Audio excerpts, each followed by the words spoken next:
वर्ष 2050, जब पूरी दुनिया तकनीक में उन्नति कर चुकी थी, तभी एक अनजाना दुश्मन ब्रह्मांड के कोने से पृथ्वी पर आ धमका। यह कोई आम दुश्मन नहीं था, बल्कि काल सत्ता नाम का एक दैत्य था, जो समय और स्थान पर नियंत्रण रखता था। उसकी योजना थी पूरे ब्रह्मांड को अपने अधीन करना और समय को हमेशा के लिए रोक देना। दुनिया की आखिरी उम्मीद थी महावीर संघ, एक समूह जिसमें दुनिया के सबसे ताकतवर सुपर हीरो शामिल थे। अग्निवीर, अग्नि का राजा, जिसका शरीर ज्वाला की तरह जलता है। ध्रुवत्राता, जो अपनी अनोखी ढाल से किसी भी हमले को रोक सकता है। वायुपुत्र, हवा की रफ्तार से तेज, जो तूफान खड़ा कर सकता है। चेतनिका, मानसिक शक्तियों की धनी, जो दुश्मनों की सोच को भेद सकती है। कालजयी, समय को रोकने और घुमाने में माहिर। काल सत्ता ने पृथ्वी पर आते ही बड़े शहरों पर हमला शुरू कर दिया। उसका पहला निशाना था न्यू दिल्ली, जहां उसने समय को रोककर लाखों लोगों को कैद कर लिया।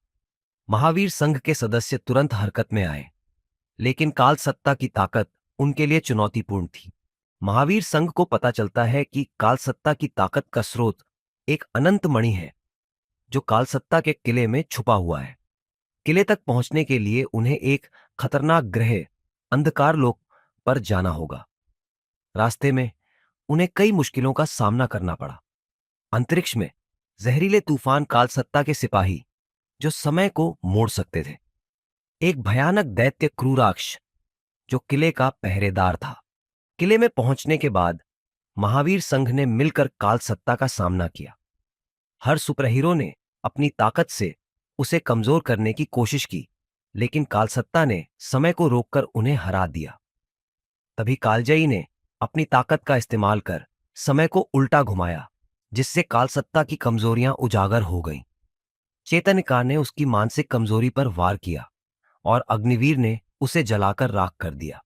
काल सत्ता के खत्म होते ही समय फिर से सामान्य हो गया। अनंत मणि को महावीर संघ ने ब्रह्मांड के सबसे सुरक्षित स्थान पर छिपा दिया। पृथ्वी फिर से सुरक्षित हो गई, लेकिन यह एक यादगार युद्ध था जिसने दिखा दिया कि जब भी बुराई आएगी, महावीर संघ हमेशा तैयार रहेगा।